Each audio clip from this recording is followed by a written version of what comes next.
जो खेल खेल रहे हो, उसे लूटने का खेल खेल रहे हो। आपके ये खेल बंद करने के लिए, हमेशा बंद करने के लिए, आपके मंसूबों को हमेशा हमेशा ताला लगाने के लिए मोदी को 400 पार चाहिए। मुझे दलितों के आरक्षण की रक्षा करनी है, मुझे आदिवासियों के आरक्षण की रक्षा करनी है, मुझे ओबीसी के आरक्षण की रक्षा करनी है। और मैं स्वयं उस समाज से आया हूं, इसलिए मैं आपको कहता हूं, मैं इस दर्द को जानता हूं और मैं आपको रक्षण दे करके ही रहूंगा, और इसलिए मुझे आपका साथ चाहिए। साथियों, आपको चोट पहुंचाने के लिए कांग्रेस इतने पर ही नहीं रुक रही। कांग्रेस आपकी संपत्ति भी छीनना चाहती है। कांग्रेस एक्सरे कराने वाली, एक्सरे मालूम है ना, उनके नेता बोल रहे एक्सरे करेंगे, और आपके लॉकर में क्या पड़ा है वो खोज के निकालेंगे, आपके घर में क्या पड़ा है वो खोज के निकालेंगे। अगर माताओं बहनों ने थोड़ी पूंजी बचाई होगी और अनाज के डिब्बे में रखती हैं, तो एक्सरे करके वो भी खोज के निकालेंगे। लॉकर में रखे आपके गहने हो, महिलाओं का मंगलसूत्र हो, कांग्रेस सब कुछ खोजने में लगेगी और फिर कहती है हम इसे छीन लेंगे और फिर उसको बांट देंगे। आपको ये मंजूर है क्या? जरा मुझे पूरी ताकत से बताइए, अगर मेरा विषय समझते हो तो। ये आपको मंजूर है क्या?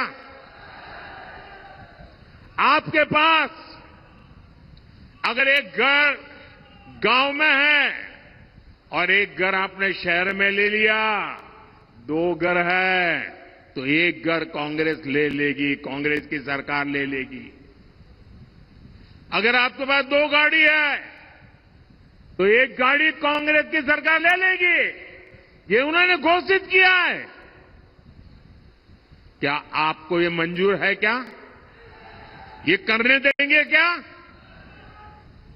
आपसे ये सब कुछ छीनकर कांग्रेस अपने वोट बैंक को देना चाहती है। साथियों, इतना ही नहीं, कांग्रेस ने तो आज एक और पत्ता खोल दिया है। उनका हिडन एजेंडा बाहर आया है। आज उन्होंने कहा है इनहेरिटेंस टैक्स, यानी विरासत में भी। अब आप देखिए, हमारे देश में तो दादा दादी नाना नानी भी कुछ बचा के रखते हैं, खुद कभी उसका खर्चा नहीं करते। क्यों? उनके मन में रहता है पोता पोती बड़े होंगे ना, उनकी शादी में काम आएगा, नाती बड़ा होगा तो उसके काम आएगा। वो संपत्ति को बचाते हैं, अनाप शनाप खर्चा मौज मजा में नहीं करते हैं। बड़ी मेहनत करके, मुसीबतों को झेल करके जो संपत्ति आपने बचाई है ना, आपने पूर्वजों ने जो संपत्ति बचाई है, जो आपको मिली है, अब ये कांग्रेस कहती है कि आप अपने संतानों को वो संपत्ति नहीं दे सकते। करीब करीब आधी संपत्ति कांग्रेस की सरकार बनेगी तो कानूनन आपसे लूट लेगी। जो संपत्ति आप अपने बच्चों को देना चाहते हैं, उस पर भी कांग्रेस टैक्स लगा करके लूट लेगी। आप कल्पना कर सकते हैं, कांग्रेस भारत के सामाजिक मूल्यों, भारत के समाज की भावनाओं से कितना कट चुकी है। कांग्रेस को भारत के पारिवारिक मूल्यों तक का अंदाजा नहीं रहा है। घर के बड़े बुजुर्ग जीवन भर कुछ न कुछ जोड़ते हैं ताकि अगली पीढ़ियों को देंगे, पोती नाती को देंगे। और यही हमारे देश की परंपरा है, स्वभाव है, संस्कृति है। हम भारतीय जरूरत है के हिसाब से खर्च करते हैं, पैसे बचाने की कोशिश करते हैं। कांग्रेस पीढ़ी दर पीढ़ी चलने वाली इस बचत पर भी, इस संपत्ति पर भी उसकी नजरें हैं, लूटना चाहती है।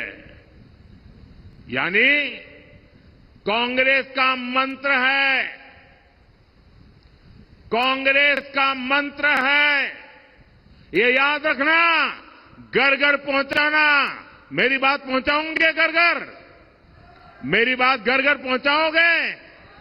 कांग्रेस का मंत्र है, कांग्रेस की लूट जिंदगी के साथ भी लूट और जिंदगी के बाद भी लूट। साथियों, कांग्रेस को देश के संविधान से नफरत है, इनको भारत की पहचान से नफरत है। इसलिए ये हर उस प्रोजेक्ट पर काम कर रहे हैं जिससे देश कमजोर हो, देश की साख कमजोर हो। ये लोग समाज को आपस में लड़वाने के लिए नए नए पैंतरे लेकर आते हैं। हमारी आस्था ने हमें सदियों से एकजुट रखा है। कांग्रेस पार्टी उस आस्था पर हमले करती है। अयोध्या में प्रभु राम का राम मंदिर प्राण प्रतिष्ठा के समय कांग्रेस ने क्या किया, पूरे देश ने देखा। आपको याद है ना? याद है ना? भगवान राम को काल्पनिक बताने वाली कांग्रेस ने राम मंदिर के प्राण प्रतिष्ठा के निमंत्रण को ठुकरा दिया, ठुकरा दिया। क्या ऐसी कांग्रेस को ठुकराना चाहिए कि नहीं ठुकराना चाहिए? जिसने राम मंदिर की प्राण प्रतिष्ठा को ठुकरा दिया, ऐसी कांग्रेस को ठुकरा देना चाहिए कि नहीं ठुकरा देना चाहिए? आपने इनकी भाषा सुनी है? भाइयों बहनों, इनका विरोध केवल अयोध्या, राम और राम मंदिर तक नहीं है। इन्हें मंदिर और मंदिर जाने वालों से भी दिक्कत है। पिछले साल ही मैंने यहां सागर में संत रविदास जी का भव्य मंदिर का शिलान्यास किया था। तब भी कांग्रेस के नेताओं ने कहा था कि रविदास मंदिर बनाने से अच्छा था कि यहां कुछ और बन जाता। इतनी नफरत है इनको। कांग्रेस को एक महान दलित संत का मंदिर भी बर्दाश्त नहीं होता। ऐसी सोच वाली कांग्रेस को एमपी से दूर रखने में ही भलाई है। साथियों, 7 मई को आपके पास एक बार फिर मध्य प्रदेश के साथ साथ पूरे देश के भविष्य को संवारने का अवसर है। सागर लोकसभा से बीजेपी ने बहन लता वानखेड़े जी को उम्मीदवार बनाया है। उनको भारी मतों से जिताना है।